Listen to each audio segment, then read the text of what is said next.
Olá, ouvintes! Começando mais um episódio do Tá de Clinicagem, seu podcast de revisão e atualização em clínica médica. Eu sou a Luísa Souza. Eu sou o Cauê Malpighi. E eu sou o João Mendes. Estamos aqui num episódio de caso clínico. Então eu tô virando rainha dos casos clínicos agora, né? Depois do último de hematúria, né, Cauê? Depois desse último, Lu, assim, você pode fazer todos os casos clínicos. Aquele caso foi muito bom, pô. Eu fiquei até com medo de vir, tá? Tô até mais ausente aqui porque aquele caso foi complicado. Não, mas esse de hoje também vai ser show. Vamos lá, daqui a pouco a gente começa. E aí, lembrando ao nosso ouvinte que é aquele episódio que a gente pede para vocês pausarem e irem acompanhando junto com o pensamento dos meninos, porque eles não sabem o caso, tá? E a gente vai tentando destrinchar os sinais e sintomas da nossa paciente ao longo da descrição. Exato, a única coisa que a gente sabe é que é um caso de anemia e plaquetopenia, né? Um caso de uma bicitopenia, a gente não sabe o diagnóstico final, justamente para tentar montar uma abordagem para você, ouvinte, na hora que você se deparar também com o paciente com esse mesmo quadro clínico. Beleza. Agora, antes de começar o caso clínico, tá? TDC tem uma novidade aí para reforçar com os ouvintes, que é o relançamento do curso de pronto atendimento. Tá chegando, tá? Tá chegando. Bom demais, hein? Com novos módulos, né? Agora com o módulo de dor abdominal, febre, vem também síncope aí, junto com todos os módulos anteriores que tinha. Então é um curso que entrega para você que está fazendo o curso a abordagem completa desses quadros com os principais diagnósticos, tratamento. Então você vai para o plantão tranquilo depois de fazer o curso. 3 módulos aí que a gente já estava sentindo falta no curso mesmo, merecia, né? Exatamente, a Luísa vai agora fazer o caso pra gente, né, Lu? O caso é em etapas, né? A gente vai parando e comentando à medida em que o caso vai se desenrolando. Isso mesmo, João. Vamos lá, então. Vamos lá, Lu.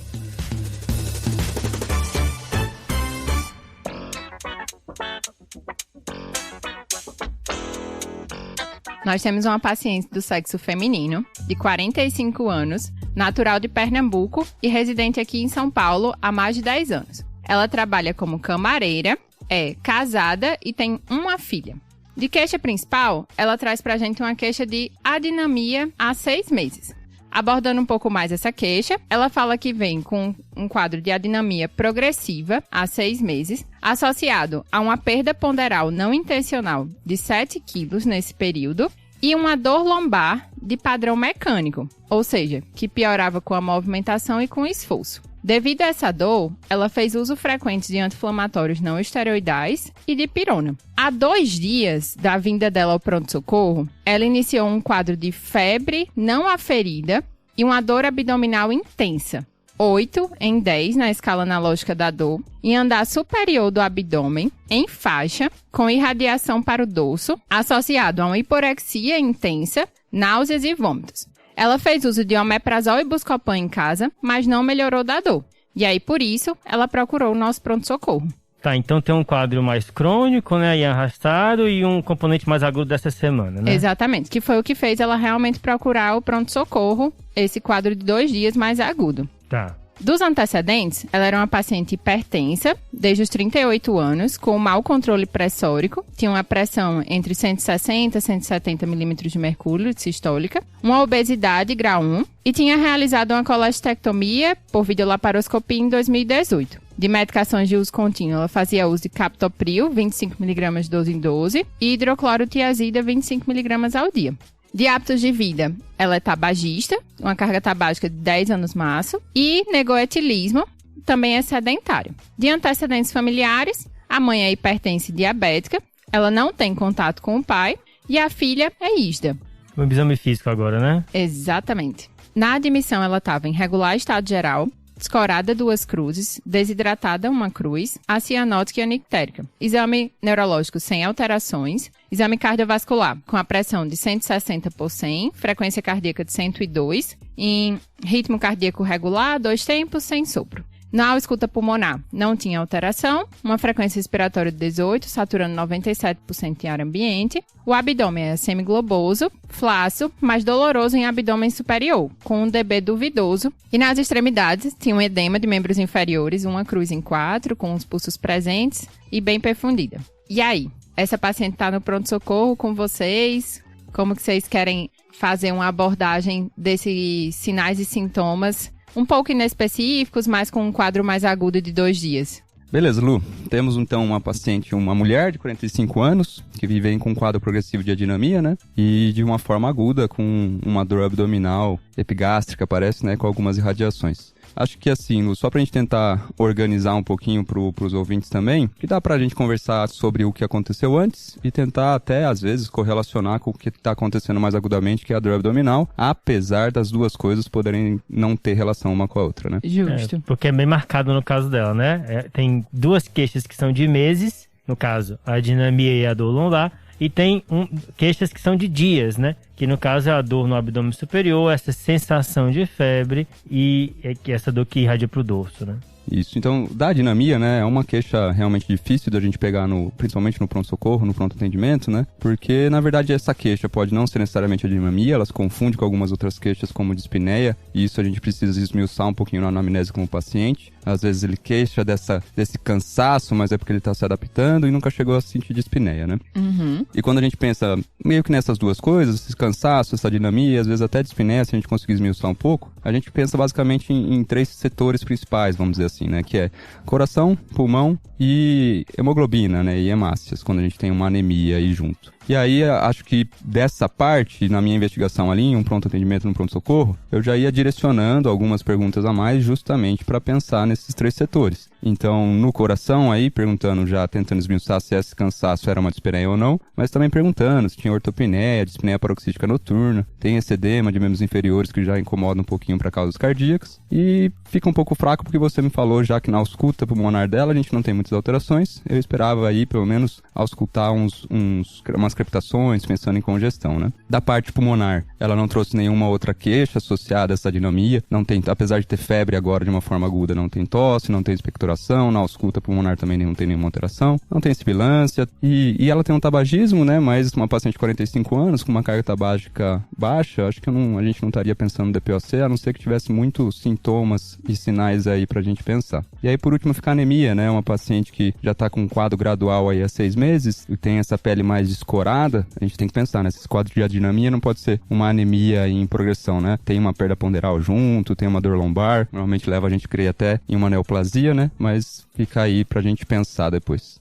Cauê, eu acho que quando a gente vê um paciente com uma queixa de 6 meses no pronto-socorro, o reflexo, né, naquele pronto-socorro corrido é você, não, isso é ambulatorial, não vou dar muita atenção para isso. Quase sempre isso é verdade mesmo, né? Mas só é importante pensar em duas coisas. Será que esse não é um processo crônico que está agudizando agora? Ou será que não é um processo crônico e que o processo agudo que trouxe a pessoa ao pronto-socorro agravou o que estava acontecendo de base, né? Acho que tem essas duas linhas aí pra gente pensar. Também tem que tomar um cuidado, porque apesar de que a Lu marcou que a dor lombar tem uma característica mecânica, como ela começa muito sincrônica com a queixa de adinamia, perda de peso, ela parece ser uma dor de maior risco, né? A gente, mais uma vez, dor lombar é uma queixa muito comum, todo mundo já teve.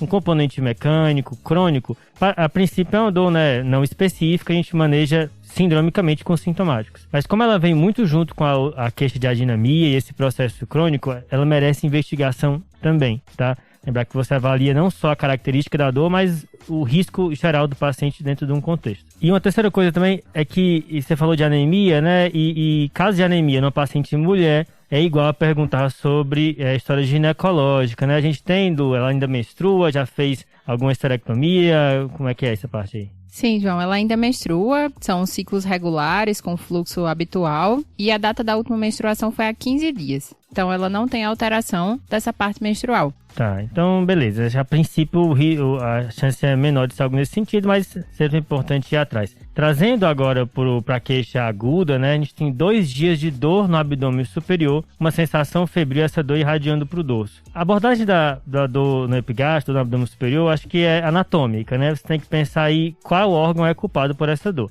Será que é o estômago? Uma gastrite, uma úlcera gástrica? Será que é o fígado, né? Uma hepatite? Às vezes é muito inespecífico esse tipo de quadro. Será que é a via biliar? Essa paciente ela já foi colecistectomizada em 2018, né? Isso. Então, lembrar que você pode ter cálculo residual na via biliar, mas isso costuma acontecer até 2 anos após a cirurgia. Então, essa paciente foi atendida esse ano? Esse ano. Então, chance 2023. Menor. Pancreatite, né? A dor dela lembra um pouco, irradia para o dorso. Tem náuseas? Tem náuseas. Tem náuseas, né? Agora, ela não bebe, né? Não nega bebe. etilismo e já tirou a vesícula há mais de 2 anos. Então, se for uma pancreatite aqui que tem que ser investigado, vai ser uma causa um pouco não tão comum assim para essa pancreatite, caso seja, né? E outras coisas no abdômen superior podem doer, mas assim, acho que se tiver que destacar uma é dores irradiadas do tórax aqui, o coração, né? Então, sempre também, nunca é demais pensar em doença coronariana e descartar. Importante é ir para as coisas graves primeiro. Tem que pesquisar essas causas, né, Cauê, agora. Boa. E ver o que os exames iniciais trazem pra gente. Acho que pesquisar se ela tá inflamada também vale a pena, porque tem essa sensação febril. Será que ela tá inflamada mesmo ou não? Os exames vão ajudar. Beleza, João. Acho que a gente vai pedir uns exames aqui pra Lu, né? Mas aí tentando só juntar, eu falei um pouquinho da queixa crônica, o João falou da queixa aguda. Tentando juntar só um pouco as duas coisas, né? Eu acho que se realmente tiver anemia, né? Dependendo da causa da anemia, tem associações aí com doenças biliares. Ela já tirou a vesícula, né? Então isso fica um pouco menos provável. Mas é estranho que ela tenha uma febre, uma dor abdominal, leva. Aí a gente já crê realmente que pode ainda. Não sei se tem alguma estenose ali do local, apesar dela não ter icterícia. E pode ter pancreatite, fazendo essa febre também. Uma preocupação é que se tiver anemia também, às vezes a gente tem que pensar em quadro de trombose, né? Tem algumas associações de anemias, e principalmente se tiver alteração de plaqueta junto, a gente vê trombose abdominal. É uma coisa que a gente não pode esquecer, a gente tem que ver como que era esse padrão de dor com relação à alimentação também, né? Que normalmente são dores que acabam piorando com a alimentação, o paciente acaba progressivamente comendo menos e acaba tendo essa perda ponderal também. Às vezes é uma coisa lá de trás que piorou agora. De exames, então, né, Lu? Eu acho que, pedindo os exames laboratoriais primeiro aqui, a gente vai precisar, então, de um hemograma dessa paciente, né? Pra tentar esclarecer um pouco pra gente. Acho que provas inflamatórias, função renal e eletrólitos, a gente com certeza não vai negar para essa paciente também. Tomando anti-inflamatório demais para dor lombar, né? Bom pedir. Exatamente. Com relação aos exames abdominais, né? Como a gente está pensando mais em uma dor abdominal de região superior, então a gente vai pedir também. Então vai pedir canaliculares, vai pedir bilirrubina, vamos pedir TGO, TGP também pra gente ter. E aí talvez um exame de imagem, né? Aí depende, assim, quando tem vesícula, né? O ultrassom vai ajudar muito, né? Aqui como não tem, assim, dependendo, só se fosse um exame do abdômen que deu muito medo, por exemplo, realmente uma irritação peritoneal importante, talvez a gente pediria tomo de cara, né? Aí vai muito da impressão de quem palpou o abdômen da paciente. Agora, esse anti-inflamatório também, além de aumentar a chance de lesão renal, aumenta a chance de úlcera gástrica, né? Então é importante também ter essa atenção.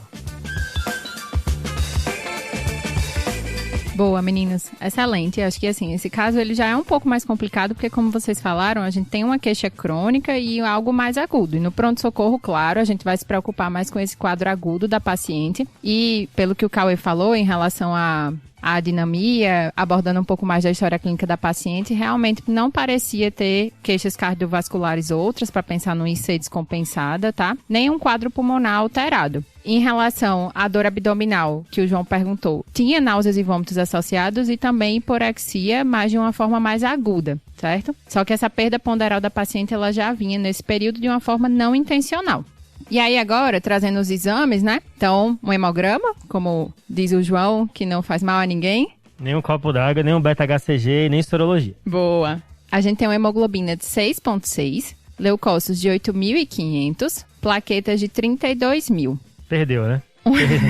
Cadê a internação? A anemia... pode internar. Aí é bom que o título do caso clínico já ajudou também dessa adinamia, que realmente a gente tinha uma paciente com adinamia. Além disso, a gente tem uma paciente com uma amilase de 616, o valor de referência máxima era de 100, uma lipase de 960, TGO de 20, TGP de 6, uma bilirrubina total de 1,5, com uma bilirrubina indireta de 1 e direta de 0,5, uma creatinina de 3,8, uma ureia de 120, potássio de 4, sódio de 140, uma PCR, proteína C reativa, de 56, com um VHS de 80.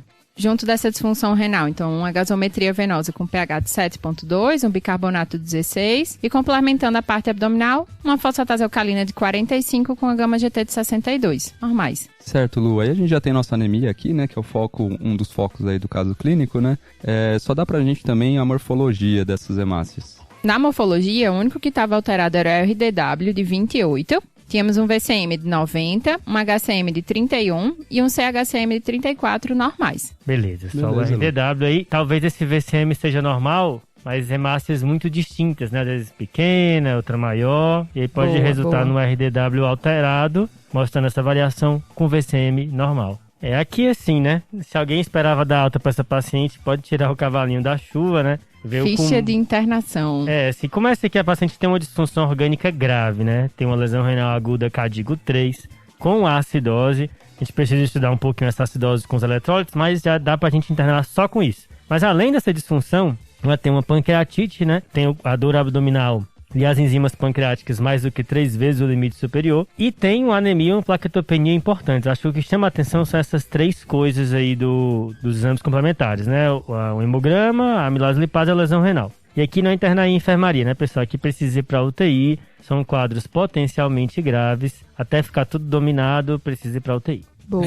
Isso aí, João. Aqui na sala de emergência ainda a gente vai resolver umas coisas, né? Mas a IH, né? O papel de internação já tem que estar pronto e o pedido de UTI já tem que estar feito.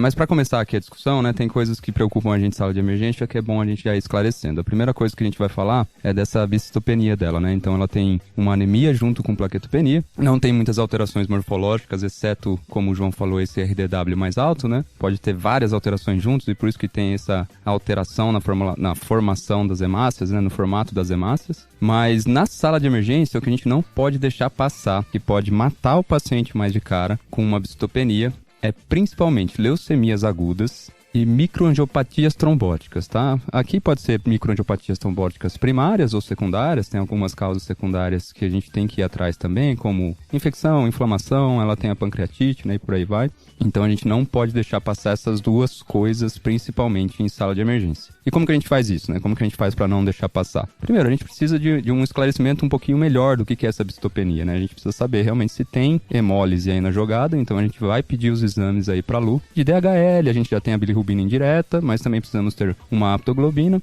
para ver se a gente tem hemólise ou não e depois esclarecer, se tiver hemólise, esclarecer qual que é o mecanismo. E segundo, assim, se for possível, tiver um hematologista, um meio de fazer um esfregaço de sangue periférico de uma maneira mais fácil, a gente também precisa pedir o esfregaço de sangue periférico para ver a morfologia dessas hemácias de uma maneira mais significativa. E aqui, principalmente, procurando esquizócito, né? Quando a gente tem um laboratório que é apto a fazer esquizócito, né, a gente também pode pedir, então, pesquisa de esquizócito para o laboratório para ver se tem mais de 1% de esquizócito no sangue do nosso paciente, né? Mas essas coisas a gente já tem que pedir ali na sala de emergência, não é uma coisa que dá para ficar esperando subir para a UTI para fazer essa investigação.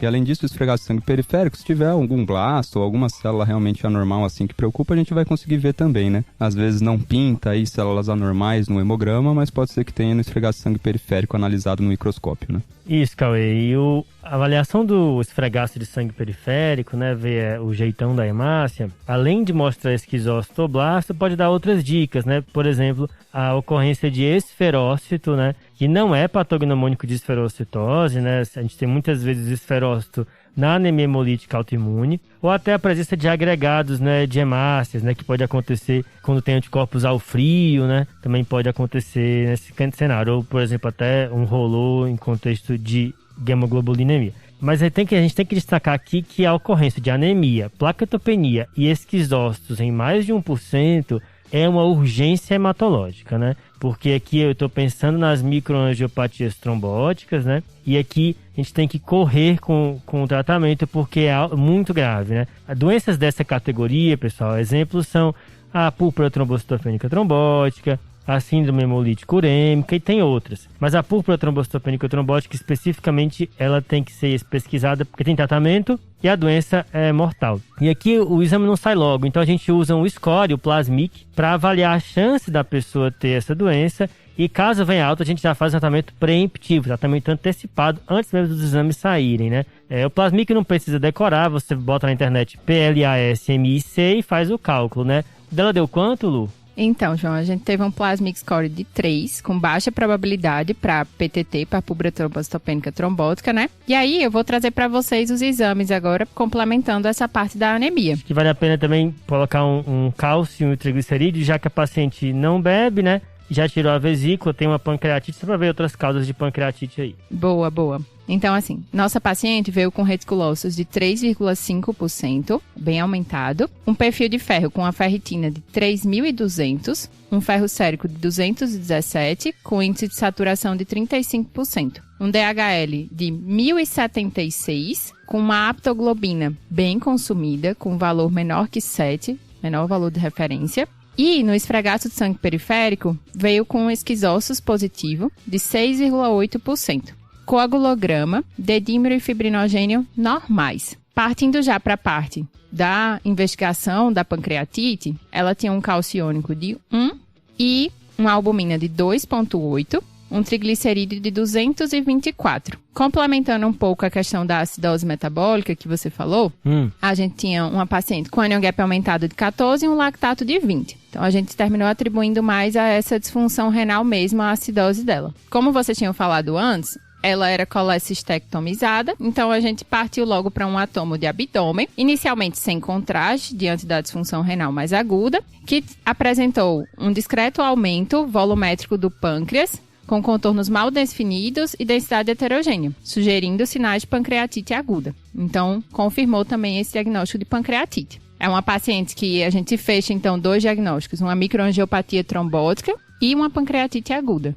Assim agora ficou mais caracterizado realmente a hemólise, né? Reticulócito alto, DHL alto, né? Lactato desidrogenase e aptoglobina baixa, né? Ferritina bem alta, então essa ferritina tá aí por inflamação mesmo, né? Dessa parte da anemia, que uma vez que está caracterizada a hemólise, uma das divisões que a gente pode fazer é dividir a hemólise em hemólise imune e não imune, né? E quem ajuda muito a gente aqui é o teste de Cumbres, ou teste da antiglobulina direta, ou TAD, né? A gente tem, Lu? Boa, João, tem sim. Viemos com um Cumbres negativo, né? Então, indo realmente para essa abordagem da microangiopatia trombótica. Exato, né? O Cumbres ver se tem anticorpo anti-hemácia, né? A gente, a princípio, o Cumbres negativo direciona a gente para causas não imunológicas, lembrando que a anemia hemolítica autoimune, uns 5 a 10% dos pacientes ficam com Cumbres negativo mesmo, né? Mas antes de pensar nessa causa mais rara, né? Anemia hemolítica autoimune Cumbres negativo, a gente tem que pensar nas causas realmente não imunes. E aqui, com esquizócito, com plaqueta baixa, aqui é realmente uma microangiopatia trombótica, é a principal hipótese. O ponto é que tem muitas doenças nessa categoria. O plasmic baixo, né, deixa a púrpura trombocitopênica trombótica mais fraca entre as hipóteses, mas a ocorrência de lesão renal aguda, né, levanta a possibilidade de uma síndrome hemolítica urêmica. A gente lembra que na criança tem uma forte associação com doenças gastrointestinais, né, com a chigatoxina, mas no adulto alterações do complemento podem acontecer. Beleza, João. Só uma coisa que eu queria lembrar, né? Não é, lógico, um caso de urgência, mas às vezes a gente se pergunta, né? Por que pedir ferro nesse paciente que tem uma anemia junto com plaquetopenia, né? Tanto ferro quanto B12, quanto ácido fólico, vale a pena na investigação de bicitopenias também, porque não necessariamente a B12 e o ácido fólico vão causar uma pancito, pode fazer bicito. Boa. E se tiver hemólise também, né? Porque B12 pode fazer quadros de hemólise também aí, né? E o ferro, apesar da deficiência de ferro estar mais associada à anemia e trombocitose, tem relatos de casos de pacientes que tinham bicitopenia, então anemia e trombocitopenia, que foram tratados com ferros, porque tinha deficiência de ferro, e melhoraram a plaquetopenia também, né? Então sempre vale a pena pedir esses pacientes com bicitopenia essas carenciais. Mas voltando para o que o João falou, eu acho que a gente vai focar, né, nas síndromes MAT, principalmente, né, nas microangiopatias trombóticas. Acho que vale a distinção aqui que a gente tem as MATs primárias e as MATs secundárias, vamos dizer assim, né? E, na verdade, as MATs secundárias são aquelas que mimetizam, né? Que mimetizam as microangiopatias trombóticas e a anemia hemolítica microangiopática, né? Que vai causar a anemia por um consumo de plaqueta, trombos na periferia e tudo mais. Acho que é importante só o ouvinte entender bem esse conceito, né? Que a hemácia está morrendo mecanicamente, né? Que não tem algo imune, mas você tem formação de microtrombos, então é como se a hemácia fosse um carro que tivesse que passar no beco bem estreito. Então ela sai batendo em tudo, sai toda amassada no final, por isso o esquizócito, e acaba morrendo nesse meio do caminho, né? Então o mecanismo é bem mecânico mesmo, por conta desse estreitamento, por conta dos trombos, e o Cumbres é negativo e ocorre o esquizócito, né? Então quando tem a anemia hemolítica não imune com esquizócito, você caracteriza aí a anemia hemolítica microangiopática. Quando vem junto com plaquetopenia, a gente está dentro das microangiopatias trombóticas, né? É isso aí, João. Aí, então, entrando nas MATs secundárias, vamos dizer assim, né? Se eu tiver condições que são trombogênicas e podem fazer esse mecanismo de anemia, a gente vai ter um quadro bem semelhante às MATs primárias. Aqui vale ressaltar, então, sepsis, inflamação sistêmica, CIVD, neoplasias e da parte autoimune, lúpus e SAF, né? Acho que uma distinção importante com relação principalmente aqui a CIVD e SAF é que normalmente quando a gente tem essa MAT secundária, por essas causas, a gente vai ter alteração do coagulograma também, né? Que essa paciente não tinha. Então tinha um coagulograma normal, tem um dedímero normal, tem fibrinogênio normal. Fala um pouco contra essas causas secundárias e aí a gente cai ali de novo nas MAT primárias, que como o João já falou um pouco, tem que pensar em CHU, tem que pensar em MAT induzida por complemento e tem que pensar na que a gente mais fala, que a gente falou no começo para excluir logo de cara, para pensar se vai fazer plasmaféresis ou não, que é a PTT, né? Então a púrpura trombocitopênica trombótica. E uma coisa que para essas MATs primárias chama muita atenção aqui é que essa paciente tem uma disfunção renal muito importante, né? Então tem as MATs primárias que são mais associadas a disfunções renais e outras menos, né? Então a PTT é um pouco menos, mas lógico, pode causar também. E quando a gente tem uma CHU ou uma MAT induzida por complemento, né, por alterações do complemento, a gente também pode ter alterações renais importantes. Pensando nessa paciente que ela tinha pancreatite, né, ela poderia ter uma CVD por inflamação sistêmica, causando todo esse quadro, mas com esse coagulograma normal, fibrinogênio normal, dedímero normal fala um pouco contra, mas quadros inflamatórios sistêmicos também podem desencadear uma atividade dessas doenças, né? Então fica aí o questionamento, né? O que veio primeiro, vamos dizer assim. Exato, nessa era que ela teve a pancreatite, né? E aí desencadeou o processo, ou o contrário, né? Agudizou uma coisa que vinha cronicamente, aí inflamou tudo e teve pancreatite no contexto inflamatório, né? Acho que no momento não vamos saber ao certo, né? Agora, essa pancreatite também a gente precisa investigar a causa. A Lu falou que triglicerídeo e cálcio vieram normais, né? Acrescenta mais incerteza aí no que causou. Será que veio algum agente infeccioso, né? Não pensei ainda numa causa para essa pancreatite, tá, João? Tô chutando que ela é secundária, tá?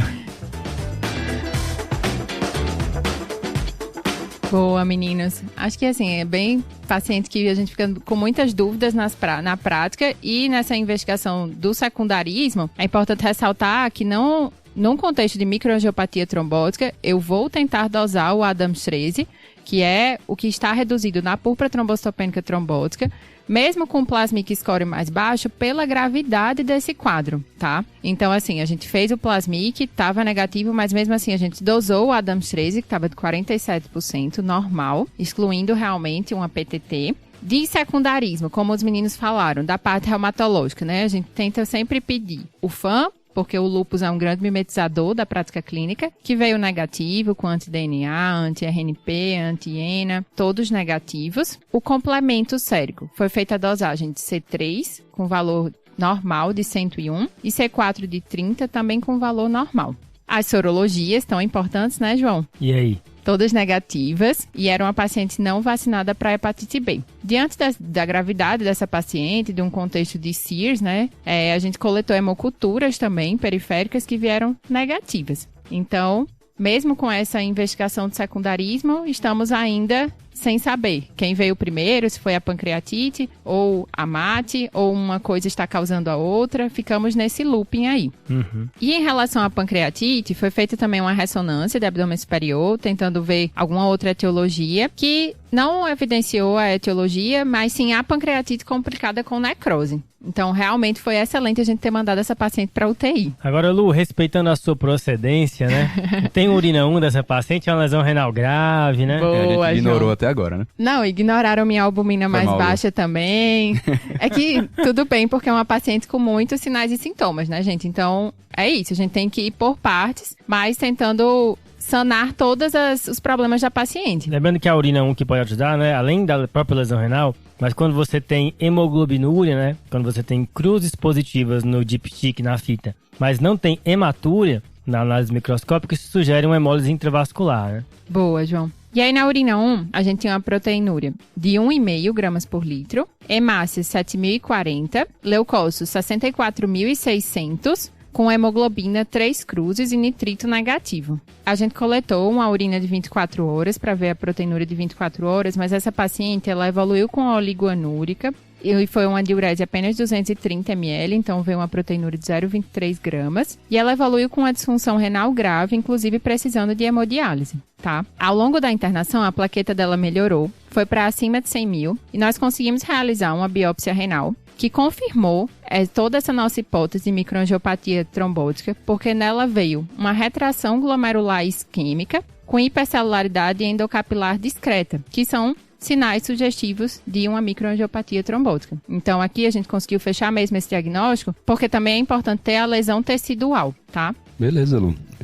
Acho que isso é um ponto importante, né? A gente fala assim de síndromes MAT, né? De síndromes de microangiopatia trombótica, mas isso, a microangiopatia trombótica é um dado anatomopatológico, né? Mas reforça aí a nossa hipótese anterior, aí essa paciente ainda fica algumas dúvidas, né? O que realmente está causando essa MAT patológica dela e o que está causando a pancreatite também. Aqui é importante porque basicamente já exclui o diagnóstico de PTT, né? Então da púrpura trombocitopênica trombótica, porque a gente tem uma atividade boa da DANS 13. Aí normalmente mais que 60% é uma atividade completamente normal. Entre ali 10% e 60%, às vezes um quadro inflamatório pode causar essa atividade que não vai ser necessariamente patológico, né? E então sobra principalmente para ela, no adulto, assim, e que a gente mais conhece, que hoje em dia vem sendo mais estudado, a CHU, que seria secundária, então, às infecções gastrointestinais, com toxinas Shiga, né? E a outra seria a que a gente está começando a entender um pouquinho melhor agora, né? Que é a MAT induzida por complemento. Dessas duas, são as duas MATs principais no adulto que vem bem marcado a disfunção renal, né? E é difícil separar essas duas coisas, talvez.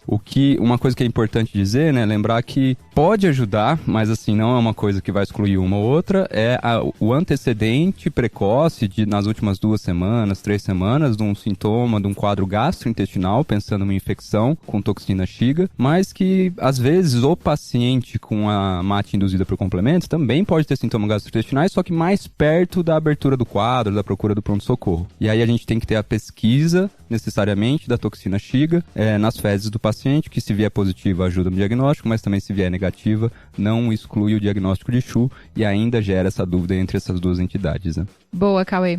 Realmente, assim, na história clínica da paciente, ela não tinha esse quadro de diarreia, tá? A gente conseguiu dosar a Shiga-toxina, que veio negativa. E na parte da MAT, relacionada ao complemento, ainda estamos falando de uma paciente do SUS e que a gente não conseguiu dosar alguns marcadores, que são fatores inibitórios do complemento, ou fazer um teste genético nessa paciente. Difícil. Mas ficamos com esse diagnóstico presumido por exclusão. E realmente, em relação à etiologia da pancreatite, ficamos que foi por essa CIRS. Agora, quem veio primeiro é a dúvida cruel. Exato, né? Acho que também alguns comentários que cabem, né? Alguém vendo essa paciente muito hipertensa, com lesão renal aguda e anemia microangiopática, talvez pensar em uma hipertensão acelerada maligna, né? Mas a biópsia não foi, né? Não tinha necrose fibrinoide, né? Não tinha outras coisas, né? Além disso, outra coisa que pode simular também uma anemia microangiopática é a crise renal esclerodérmica, né? Mas também não é o caso, não parecia, o paciente não tinha nada sugerindo essa hipótese.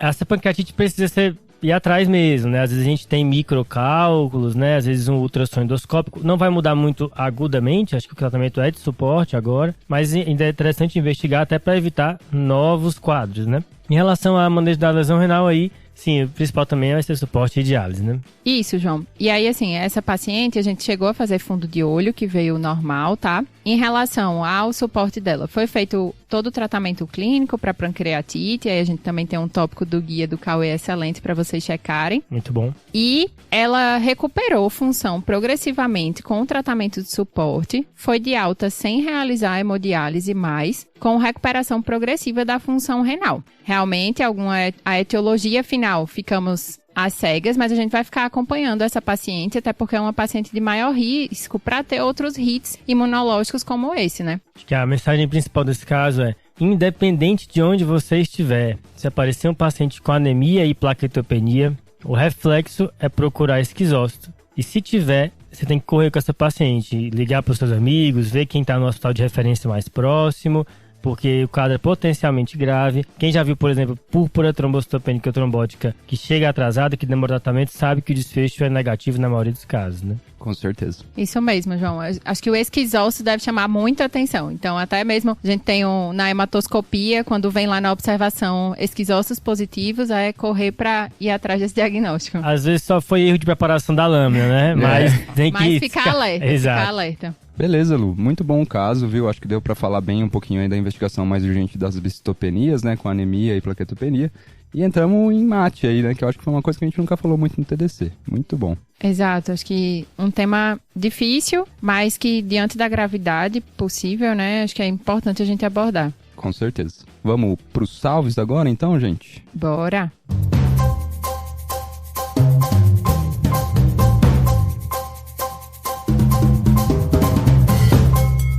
Meus salves vai para Emanuele e os residentes de clínica da FAMERP, tá? Faculdade de Medicina de São José do Rio Preto. Lá tem residência de clínica, um pessoal bem bacana. Então, um abraço para todos aí, pessoal. Boa, galera. Um salve para vocês. E o meu salve vai para uma pessoa da Santa Casa aqui de São Paulo, uma residência muito boa, né? Que tem muita gente que passa um perrengue grande no pronto-socorro igual a gente no Hospital São Paulo. Para Paloma Rezende, residente de Clínica Médica da Santa Casa. Salve, galera. Valeu, pessoal da Santa Casa e sempre muitos ouvintes por lá. Valeu, pessoal.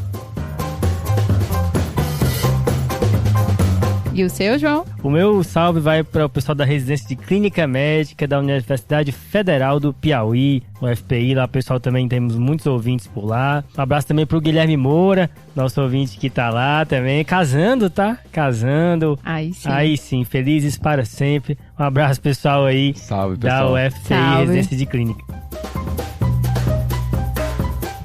Ô, João, vamos mandar um segundo salve aqui para uma ouvinte nossa assídua. Exatamente. Não aí, só assídua, como presencial, né? Presencial. Presente. A Johanna Vitória tá com a gente aqui no estúdio. Johanna que ouve a gente há bastante tempo, aproveitou, veio para São Paulo fazer prova e tá aqui acompanhando a gravação do episódio. E ela pode comprovar, pessoal, que a gente não sabe o que são os casos clínicos, tá? A gente vem no escuro mesmo. Quer tirar dúvida, é só falar com ela, tá? E ó, só pra falar, um sábado de manhã, tá? Aí é fã, viu? Já terminado. Aí sim. Salve, Johanna.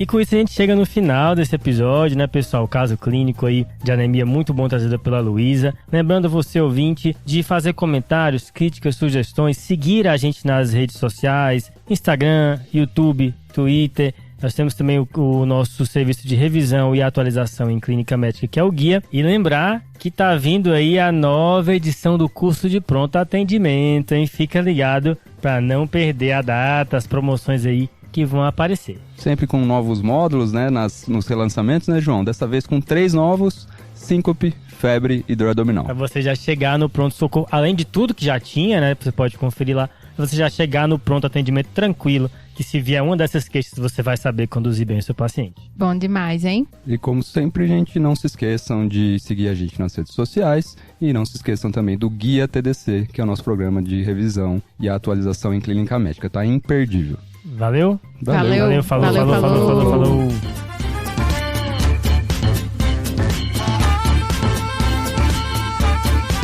Esse podcast tem como objetivo educação médica. Não utilize como recomendação. Para isso, procure o seu médico.